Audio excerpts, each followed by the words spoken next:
All right, we're going to talk about the differences between a 1966 Shelby GT350 and a 65. The first one being, if it's any other color than Wimbledon white, it's going to be newer than a 65, and that's a giveaway. Also, a good way to tell, even if it is Wimbledon white, is what color's the motor block. If it's blue, it's a 66. Another way I like to tell, but you got to kind of have an eagle eye, is the 65s actually had the upper control arm dropped about an inch with the pivot, and that gave it negative camber naturally, which was more aggressive for road racing.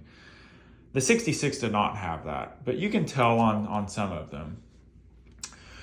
What also they got rid of was the side exhaust.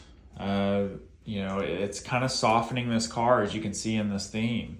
They did add some performance things that didn't really add anything, I feel, is the side scoops. Side scoops poke air into the rear tire more than the brake, but I appreciate them trying.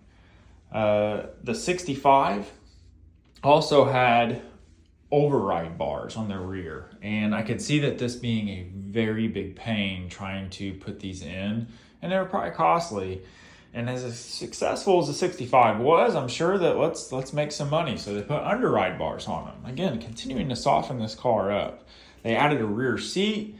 They got rid of the Detroit locker on the rear, which if you've ever driven a car with a Detroit locker, if it's not on the track hauling, it's not fun. So I feel like they really softened these cars up going into 66 in an attempt to really keep up with some of these other manufacturers on the more of a street car focused direction.